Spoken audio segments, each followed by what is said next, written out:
Did you know that European agriculture has existed for over 9,000 years, far longer than the history of the United States, yet it still feeds hundreds of millions of people every year and exports agricultural products across the globe?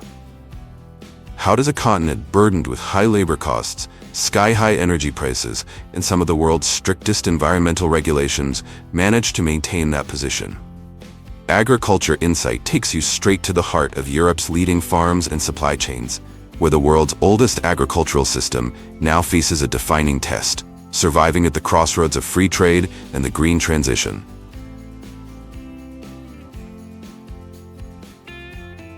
Recently, thousands of farmers from France, Germany, Belgium, and the Netherlands simultaneously drove their massive tractors toward Brussels, creating an unprecedented siege at the very administrative heart of the European Union.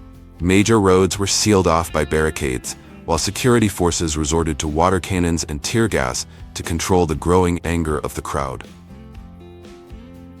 At the center of the conflict lies the Mercosur trade agreement, under which Brussels is pushing to open the market to millions of tons of beef and agricultural products from South America, with tariffs reduced to nearly zero.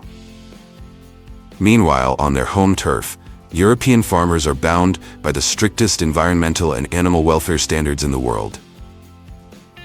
From fertilizer and pesticide limits to emissions reductions and mandatory land use requirements, these rules have driven their production costs 30 to 50% higher than those of foreign competitors. To put it simply, imagine EU farmers as chefs, forced to cook under expensive five-star standards, only to be made to compete with the restaurant across the street, selling the same dish at half the price, because it doesn't have to follow the same rules.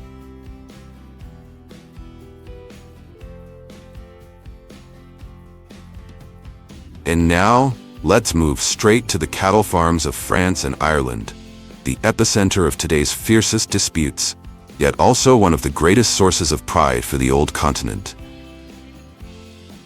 Unlike the vast million-hectare ranches found in places like Australia or the United States, cattle farming in Europe has never been a game of sheer scale.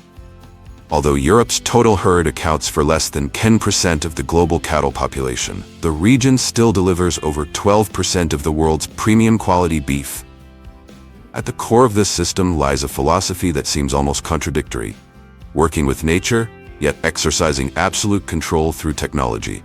Across Europe's fertile temperate grasslands, iconic breeds such as Charolais, with their distinctive white coats, and the muscular Limousin, renowned for their ability to convert grass into lean meat, are allowed to graze freely for at least 8 months each year, maximizing natural forage drawn directly from the land. When winter arrives, the herds are moved into smart livestock barns, where they rest on straw bedding layers up to half a meter thick. This bedding system not only keeps the floors dry, warm, and nearly odor-free, but also significantly reduces animal stress, even when temperatures drop to -10°C. European beef production enforces a strict zero-tolerance policy toward growth hormones and genetically modified feed additives, tools commonly used in the United States to shorten production cycles and maximize industrial efficiency. Instead, supplemental feed consists solely of locally sourced barley and silage corn, ensuring that every cut of beef carrying the European Union label meets consistent standards of structure, marbling, and natural flavor. Beyond that, cattle transport is tightly restricted, capped at 8 hours or 600 kilometers to prevent stress and panic. Because even a few minutes of acute stress can alter muscle pH levels, instantly downgrading what would have been premium-grade beef into a second-tier product, indistinguishable from meat produced by virtually any standard operation. It is precisely this level of meticulous control that has turned European beef into a luxury benchmark, pushing its export value more than 1/3 higher than that of competing producers in demanding markets such as Japan and across the Arab world. In fact, this standard can be tested directly through steak tartare, France's iconic dish of finely chopped raw beef. Only cuts with stable pH levels, zero growth hormones, and exceptional freshness qualify to be served raw, without any heat treatment, a level of safety and consistency that reflects the extreme discipline behind Europe's beef production system.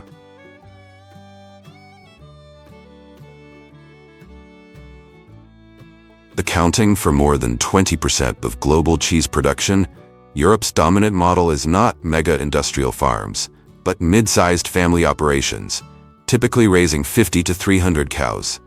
The three productivity leaders are Germany, France, and Netherlands. As labor costs have surged, reaching up to €35 per hour, the industry has undergone a quiet revolution, replacing manual labor with fully integrated automation. Autonomous, feed-pushing robots repeatedly patrol barn corridors, mixing and delivering hay and silage up to 8 times daily, encouraging cows to move, eat, and maintain healthy circulation. At the same time, overhead automated bedding systems distribute fresh straw, keeping barn floors dry and thermally stable, conditions often compared to a luxury hotel environment. To eliminate heat stress, farmers deploy networks of high-capacity fans that deliver fresh airflow directly to each resting stall. Adjustable nozzles generate air speeds exceeding 3 meters per second, cooling the shoulder and chest areas while expelling harmful ammonia gases. Supported by this meticulously engineered environment, from automatic scratching brushes to stress-free housing, each high-yield dairy cow can produce up to 11,000 liters of milk per year. Once collected by robotic milking systems, fresh milk is transferred directly to industrial processors such as Lactalis, Nestlé, and Danone for advanced processing. This hormone-free milk stream forms the foundation of more than 3,500 distinct European cheeses, from Parmesan wheels used as bank collateral in Italy to the soft, creamy brie that defines French gastronomy.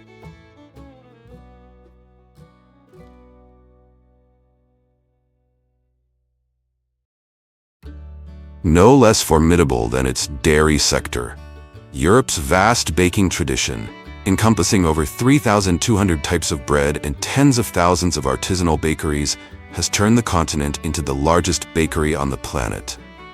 In France, the undisputed capital of pastry, a traditional baguette is legally permitted to contain only 4 ingredients: flour, water, salt, and yeast.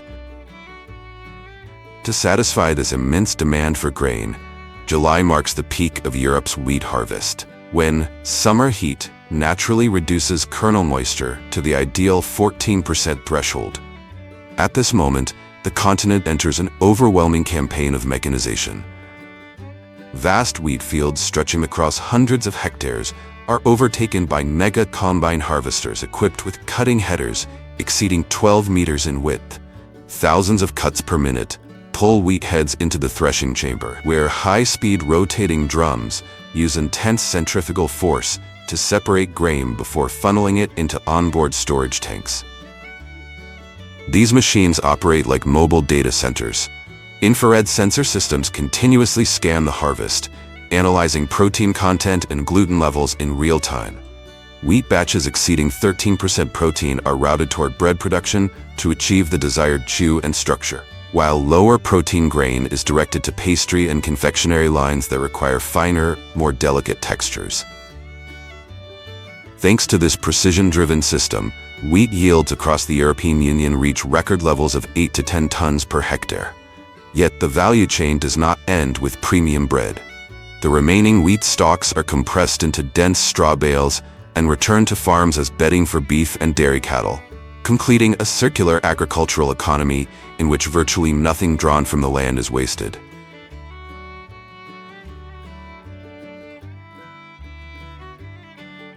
While crops like tomatoes, bell peppers, and cucumbers can see prices triple whenever greenhouse heat and gas costs spike, cabbage stands out as one of the few European crops that maintains long-term price stability, thanks to open field cultivation and exceptional tolerance to cold and temperature swings.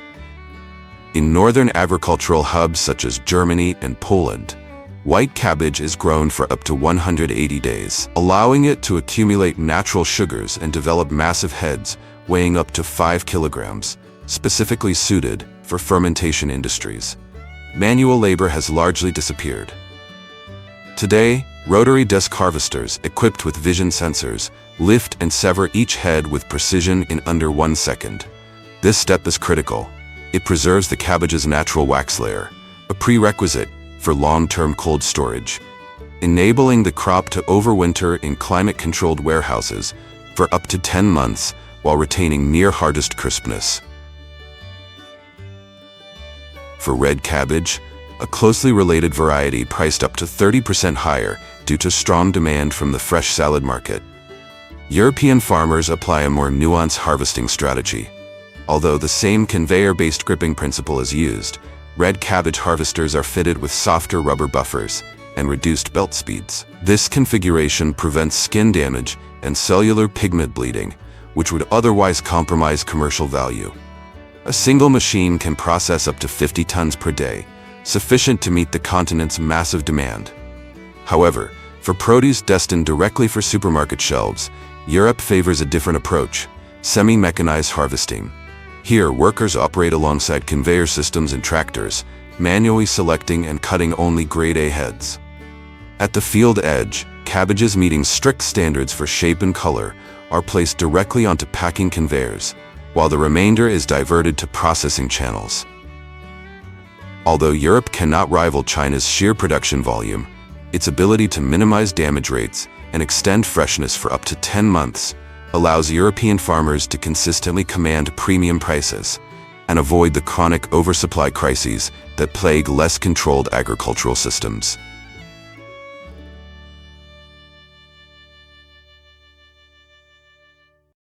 You may not know this, but green peas do not actually come from the Netherlands.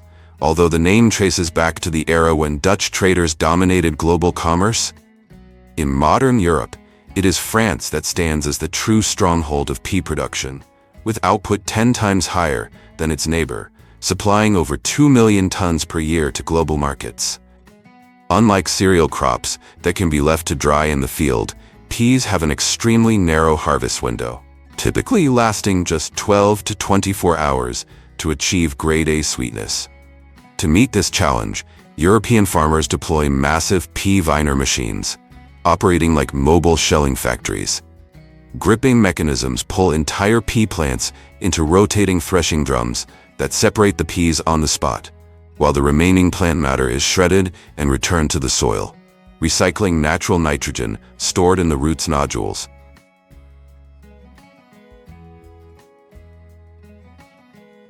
Immediately after shelling, the peas must be transported to IQF, individually quick frozen facilities, within a critical 2-hour golden window, locking in vitamin C content and natural sugars before degradation can begin. Notably, as the global market moves away from genetically modified soybeans, processing plants in France and Belgium have rapidly repositioned peas as a leading source of clean protein. Beyond frozen vegetables, peas are refined into high-purity protein isolates, forming the backbone of the rapidly expanding plant-based meat and dairy alternatives industry. Thanks to their non-allergenic profile and strong alignment with green sustainability standards, these pea-based products now dominate the premium segment, commanding export values up to 30% higher than comparable pea products from North America.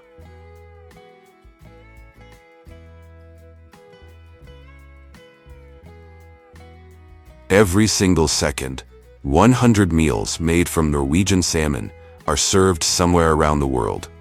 With annual revenues exceeding 11 billion euros, this fish is no longer a wild delicacy. It has become a strategic economic empire, enabling Europe to dominate global dining tables. Behind this immense output, Norway operates giant offshore cage systems built from ultra-durable polymer materials, reaching depths of up to 50 meters, the equivalent of a 15-story building submerged in the open sea.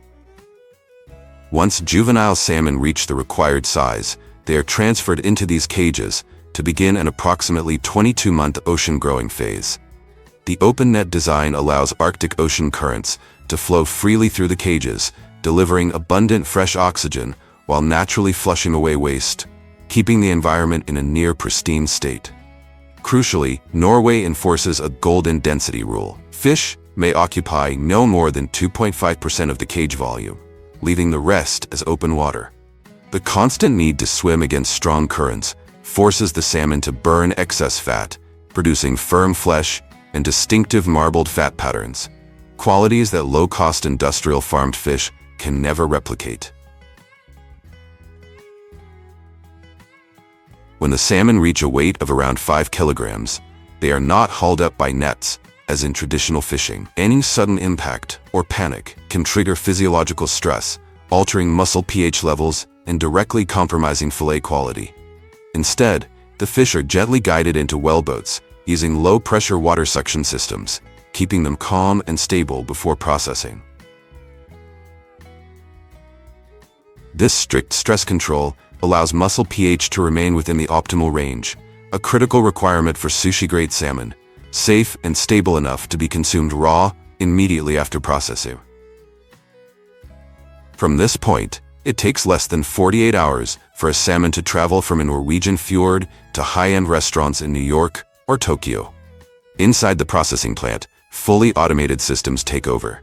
X-ray scanners analyze bone density to eliminate substandard specimens, followed by high-pressure water jet blades that perform filleting cuts with millimeter-level precision without damaging the cellular structure of the flesh. Today, Norwegian salmon not only dominates menus from sushi and sashimi to pan-seared steaks, but also serves as a premium raw material for high-grade omega-3 extraction. While the European Union remains the largest market, the United States is rapidly emerging as the leading importer outside the region, a clear testament to the global appeal of Nordic green aquaculture at its finest.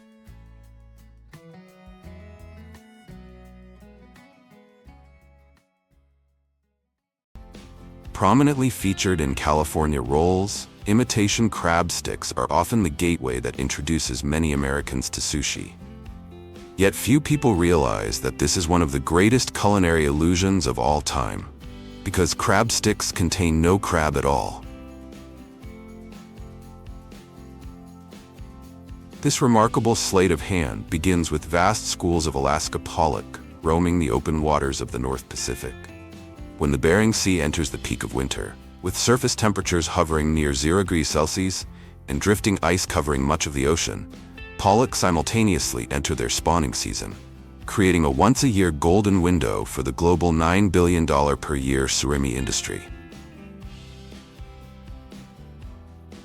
During this period, the fish abandon their scattered distribution and aggregate into unusually dense schools, producing the only time of year when yield, size, and muscle structure reach an ideal level of uniformity.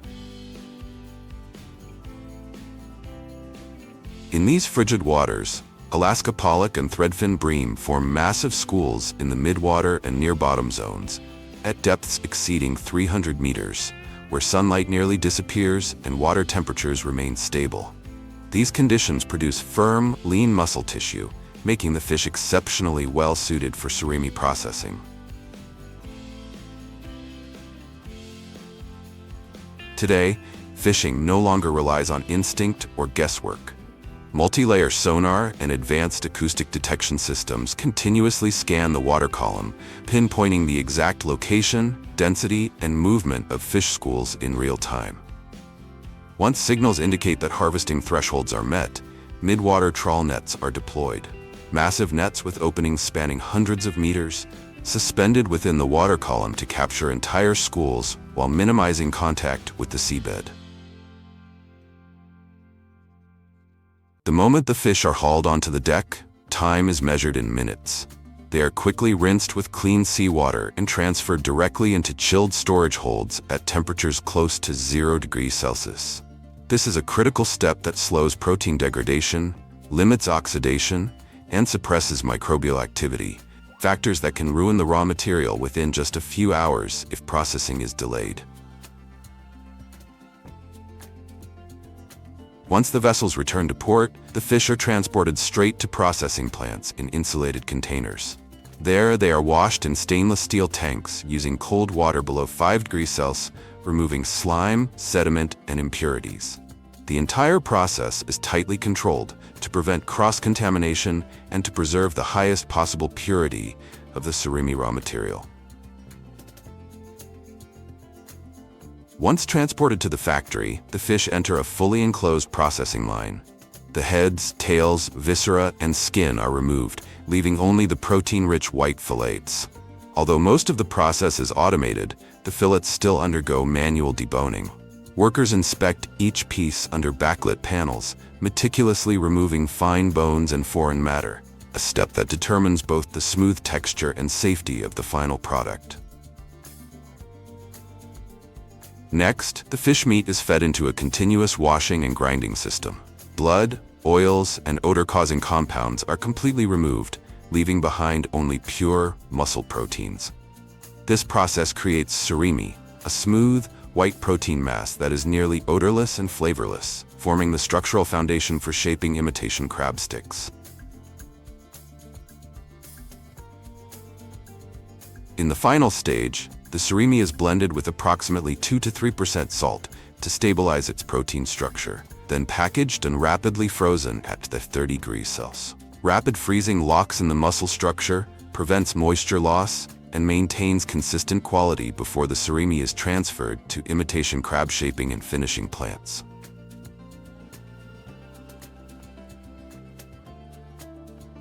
A small portion of the surimi is tinted reddish-orange using chili powder and red yeast rice, then pulled into fine strands. The ratio is precisely standardized, about 3 to 5 kilograms of red fibers for every 100 kilograms of white surimi, just enough to mimic the fibrous texture of crab leg meat without overpowering the main protein body. Next, the mixture is pressed into thin sheets, layered with the red fibers on the outside, rolled into cylindrical logs, tightly compressed to form muscle-like striations, and cut into segments measuring 7 to 10 centimeters in length. This stage alone enables the global food industry to produce over 2.5 million tons of imitation crab sticks every year. At the final step, the crab sticks are wrapped in form-fitting film to maintain their structure during steaming and freezing, then vacuum-sealed, tray-packed, labeled, and assigned traceability codes. From this point on, more than 70% of imitation crab production does not reach consumers as a peel-and-eat product. Instead, it becomes an intermediate ingredient for a vast range of ready-to-eat foods. In Japan, the birthplace of modern imitation crab, most of the output is rolled into sushi, mixed into seafood salads, packed into bento boxes, and incorporated into convenience meals. There, imitation crab does not exist to replace real crab, but to serve a fast-paced, standardized, and precision-driven eating culture, one that perfectly reflects the logic of modern Japanese industrial cuisine.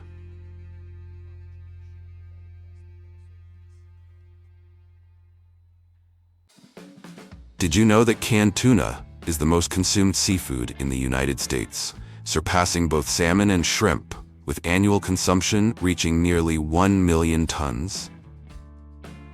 Less glamorous on the dinner table, canned tuna is nonetheless a silent protein backbone, supported by a vast industrial fishing and processing system that stretches across the world's oceans.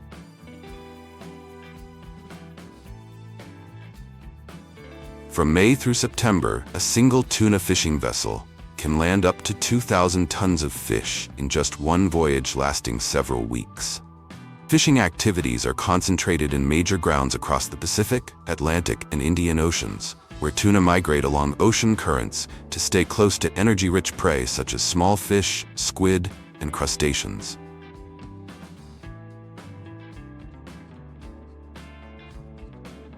Among harvesting methods, purse seining plays a dominant role in supplying skipjack tuna for the canning industry. Once a school is detected, via sonar, seabird activity, or positioning data, the vessel deploys a net that encircles the fish and then cinches the bottom closed, capturing the entire school within a short time. Many modern fleets also deploy reconnaissance helicopters, extending visual coverage across ocean areas spanning thousands of square kilometers.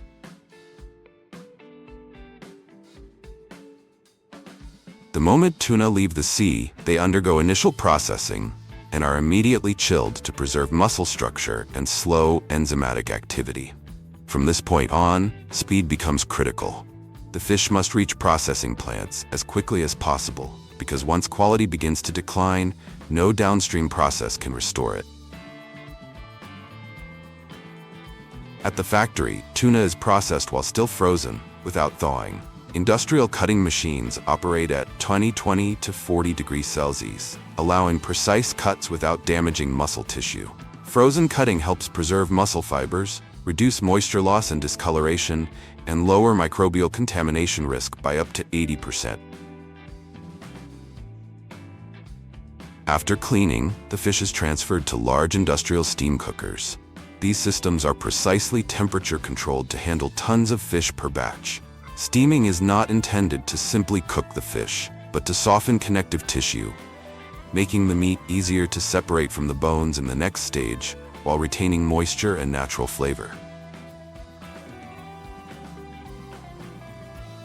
After steaming, the tuna enters the meat separation stage, the clearest moment of transformation from a whole fish into the canned tuna consumers recognize. At this point, heat has softened the connective tissue without breaking down the muscle fibers, creating ideal conditions for separating the meat from bones and skin without damaging its structure. The fish is transferred to a manual picking area where workers use bare hands or thin gloves to feel each muscle strand directly. Large bones, pin bones, skin, and any meat that fails to meet standards for color or firmness are removed, leaving only clean, uniform meat, the foundation of high-quality canned tuna.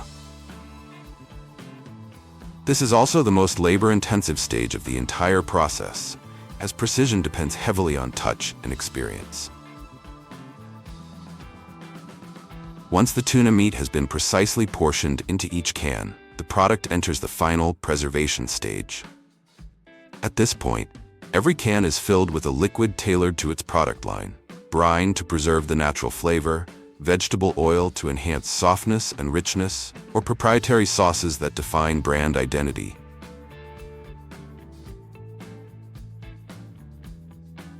The cans then move immediately into an automated sealing system, where metal lids are placed and crimped shut under precisely controlled pressure. The moment the lid is sealed is also the moment the tuna becomes completely isolated from the outside environment.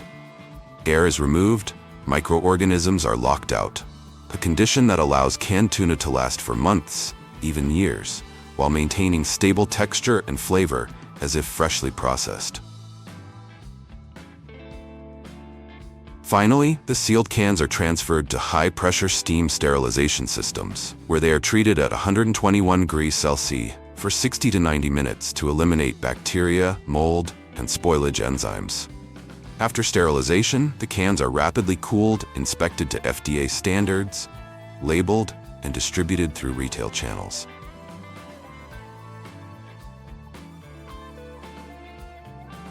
Few people realize that beyond the domestic market, US-branded canned tuna is exported to more than 50 countries worldwide, from the Middle East and Latin America to overseas military bases and emergency food reserves. In these contexts, canned tuna becomes a cornerstone of food logistics, stable, safe, and capable of sustaining human life during crisis.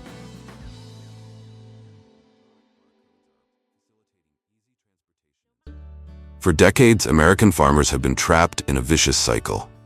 Weeds grow increasingly resistant to herbicides, forcing higher chemical dosages that degrade soil structure and trigger consumer backlash.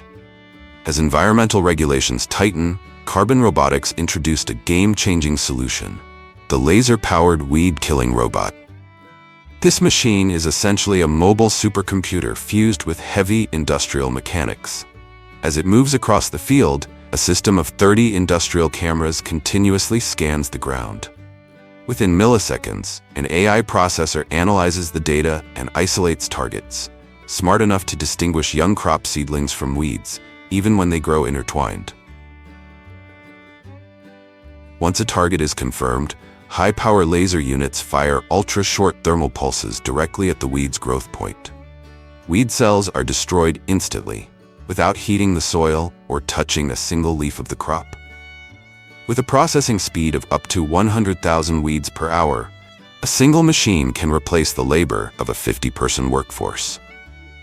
However, the biggest barrier to adoption is its price tag, up to 1.4 million USD, a risky investment without sufficient scale.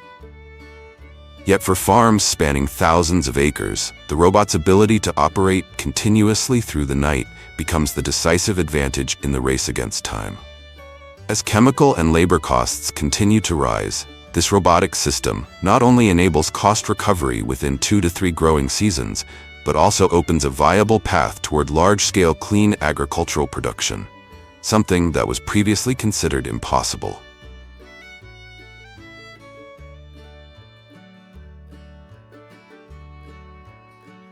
Beyond leading the world in tractor production, the United States dominates more than 40% of the global market for smart agricultural equipment. With over 450,000 combine harvesters currently in operation, the U.S. runs one of the largest harvesting systems on the planet, structured around strategic grain crops such as corn, soybeans, and wheat. Yet the true advantage lies not in sheer scale, but in how these machines optimize themselves while working. High-capacity harvesters from John Deere and Case IH, the two pillars dominating the North American large harvester segment, employ automated axial threshing systems driven by algorithms. As the machine operates, onboard systems continuously analyze grain flow, moisture levels, and loss signals, automatically adjusting concave clearances and airflow in real time. This keeps harvest losses at the lowest economically viable level. Combined with ultra-wide cutting headers, reaching record widths of up to 18 meters, and synchronized logistics systems, where grain carts run alongside the harvester to receive output without forcing the machine to stop for even a second, American harvesters can achieve throughput levels of around 70 tons per hour. This is the fundamental distinction from many European machines, such as those produced by Claas, which prioritize flexibility for smaller fragmented fields, while American machines are engineered to dominate vast open plains.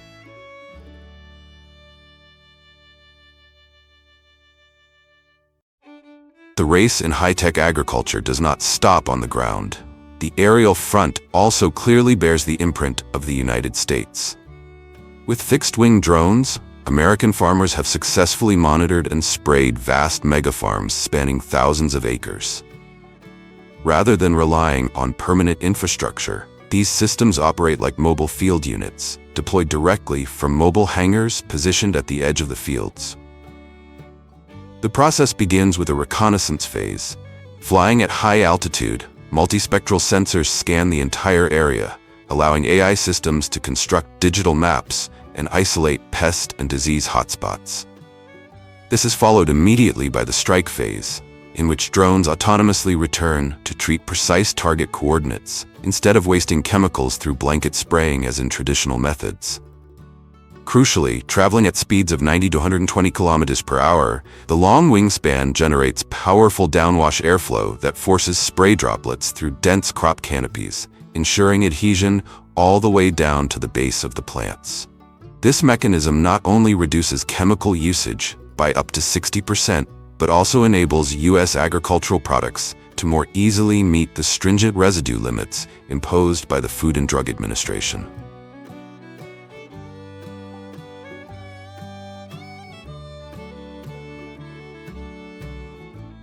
Amid an increasingly severe shortage of arable land, a new production model is now emerging inside abandoned warehouses and even high-rise buildings across the United States.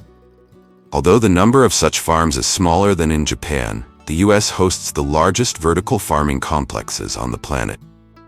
In New Jersey, the East Coast's leading high-tech hub, an AeroFarms facility occupying less than 2 acres delivers yields equivalent to up to 200 times those of traditional farmland. To replace sunlight, LED systems emit precisely calibrated red and purple wavelengths, the two spectra that most strongly stimulate chlorophyll without wasting energy. By maintaining continuous 24/7 illumination, crops are fully decoupled from natural variability while sustaining uninterrupted growth. However, lighting alone solves only half the equation. The real advantage lies in a fully automated operating system, Robots work in tandem with multi-level conveyor networks, moving continuously both horizontally and vertically. This constant circulation eliminates environmental blind spots, ensuring that every cubic meter receives uniform care, an essential factor for maximizing yield within a fixed footprint. Even so, the model still faces significant operational cost challenges, particularly the massive energy demand required to maintain a closed-loop system. In return, a lettuce crop that takes 45 days to grow outdoors can be harvested here in just 14 days.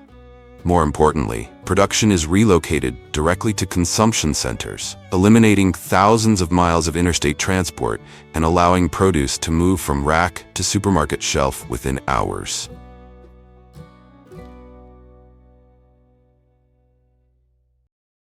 If vertical farming represents fully enclosed agricultural factories, then in cities like New York and Oakland, another revolution is unfolding at the very top of urban buildings. More than 500 farms are now greening industrial rooftops, an approach that transforms thousands of acres of abandoned concrete into productive systems, delivering yields up to 10 times higher than traditional farming. The greatest challenge in bringing agriculture to rooftops is structural load. To solve this, engineers eliminate natural soil entirely, replacing it with ultra-light engineered substrates, a blend of porous mineral aggregates and organic compost. This specialized structure allows a 30-centimeter growing layer to deliver maximum oxygen to plant roots, while keeping the total system weight to just 1/3 of conventional methods. Operationally, these farms function as a smart hybrid between soil-based cultivation and hydroponics. Nutrients are managed through fertigation technology, which injects organic nutrient solutions directly into drip irrigation networks. This enables vertical intercropping techniques, for example, planting fast-growing lettuce between rows of longer-cycle crops, such as cabbage. By optimizing every square inch of available space, a rooftop farm of just over 1 hectare in Brooklyn can supply up to 9 tons of food annually. More importantly, all produce is harvested and distributed the same day to nutritionally underserved neighborhoods, turning idle concrete rooftops into critical food security infrastructure. Fresh produce, however, represents only the visible layer of value. The deeper strategic benefit lies in urban regulation. By absorbing millions of liters of rainwater each year, these systems directly reduce pressure on municipal drainage networks and lower building temperatures by up to 5 degrees Celsius during summer months. For this reason, despite high upfront investment costs, the combined gains in energy efficiency and atmospheric control establish long-term value, transforming buildings from passive structures into active systems capable of self-regulation in the face of increasingly extreme climate conditions.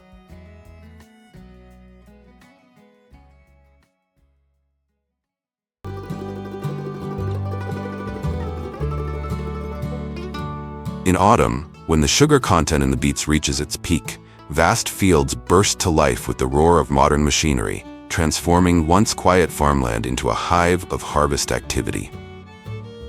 This modern harvesting process is typically divided into 2 main stages, involving 2 specialized machines working in perfect coordination across the fields. In the first stage, a massive defoliator moves along the beet rows. The front of the machine is equipped with sharp blades designed to neatly cut off the leafy tops above ground while separating them from the root below without damaging the beets themselves.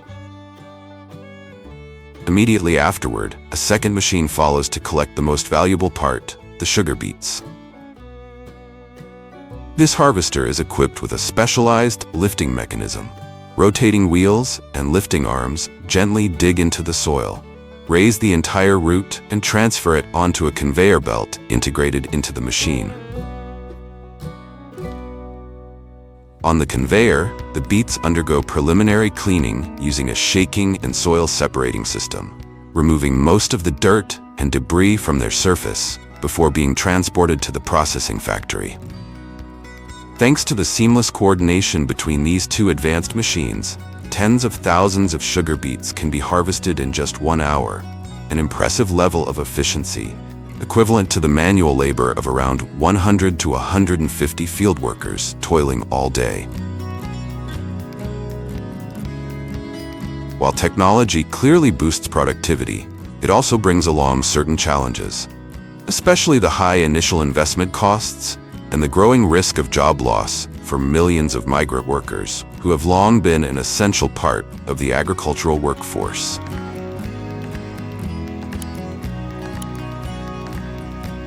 As the bustling harvest season comes to a close, truckloads of these earthy treasures begin to roll out, continuing their journey toward modern sugar processing factories.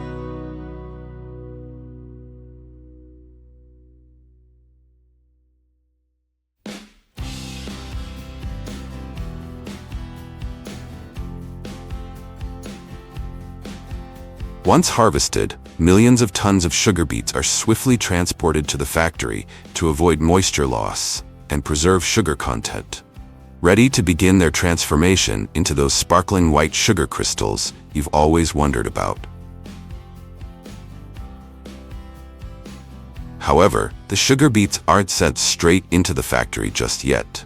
Instead, they are first delivered to large collection areas near the processing site, commonly known as receiving stations or beet piles. These storage areas can span up to 10 hectares and hold as much as 100,000 tons of sugar beets at once. In cold weather conditions, the beets can even be preserved for 4 to 6 weeks without significant loss of quality. Next, the input quality inspection process begins. A mechanical arm, known as an automatic sampling probe, is lowered into the truck, reaching deep inside to collect beet samples from various points. These samples are then sent directly to the in-house laboratory, where specialists analyze key indicators such as sugar content, moisture level, and impurities. This step is essential, as it determines the value of each beet load and whether it meets the standards required for processing.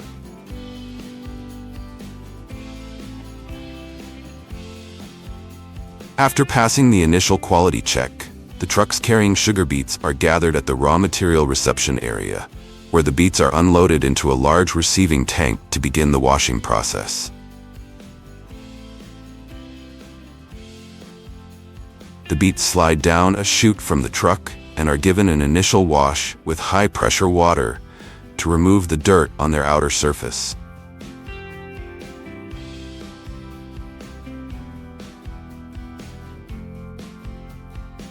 Next, the beets are transferred to a rotary drum washer or a screw-type washer. In this equipment, the beets are continuously rotated, combined with a strong reverse flow of water, which helps to dislodge any remaining dirt, small stones, or root remnants. Some factories also install high-pressure spray nozzles inside the machine to ensure the beets are completely cleaned. Heavy impurities such as gravel and stones fall onto a stone separation conveyor, while the remaining roots and leaves are removed by a filtering mesh or scraping paddles. Sugar cane gives us sugar simply by pressing its stalks, but turning sugar beets into refined sugar is a whole different story.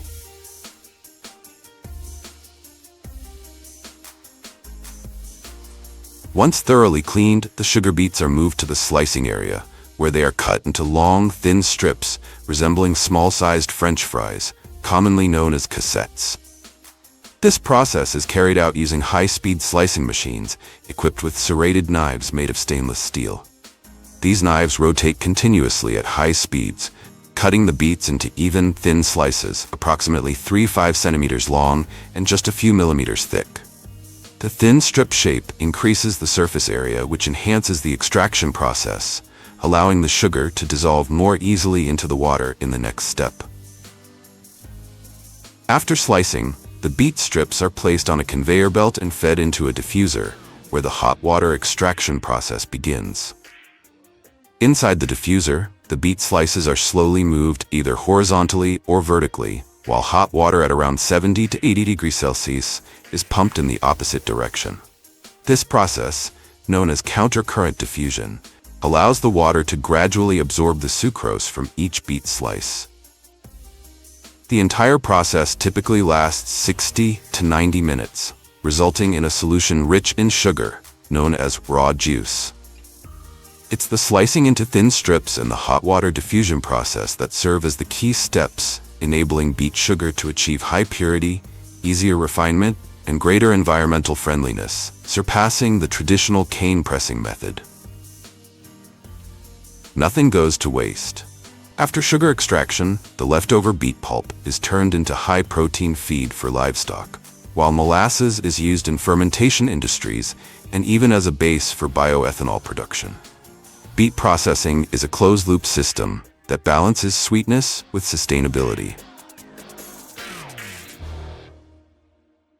On the other side of the process, the raw juice extracted from the beets still contains many impurities, so it undergoes a cleaning process called carbonation. To clean the raw juice, lime is produced by burning limestone with coke in a furnace, creating a substance known as milk of lime. This milk of lime is then gradually added to the raw juice in several stages. Next, CO2 gas is introduced into the mixture of juice and milk of lime, causing a reaction that makes the impurities precipitate, which can then be easily removed through a pressure filtration system. The result is a pale yellow solution called thin juice. However, since thin juice is still quite dilute, it is further processed in a multi-stage evaporation system, where most of the water is removed. The result is thick juice, a thick syrup containing about 60 to 70% sucrose. After being concentrated, the thick juice is transferred into a vacuum pan, where sugar begins to form in the form of crystals. In the vacuum pan, the thick syrup is gently heated in a vacuum environment, allowing the water to continue evaporating without burning the sugar. Once the solution reaches the proper concentration, tiny seed crystals are added to provide a starting point for the crystallization process. The sucrose in the thick juice gradually crystallizes around the seed crystals, forming a thick mixture known as massicwheat, a blend of sugar crystals suspended in the remaining syrup that has not fully crystallized. Once the massicwheat reaches the desired crystallization level, it is transferred to a centrifuge for the sugar to be separated.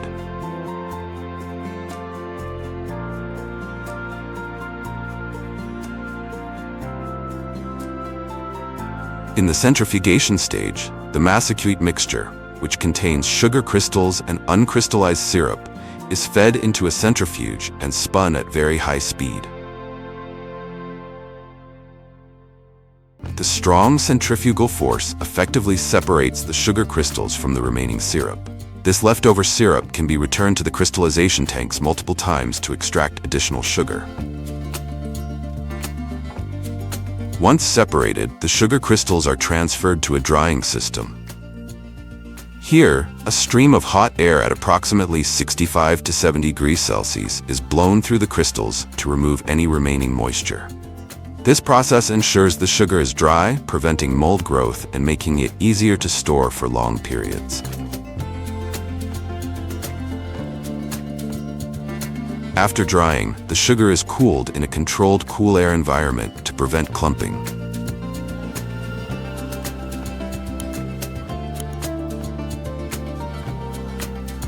Next, the crystals are passed through a grading screen, where they are sorted by size. This final step ensures that the sugar crystals are uniform and meet the quality standards of the finished product. The pure sugar crystals undergo quality checks for moisture, size, and purity before entering the fully automated packaging line.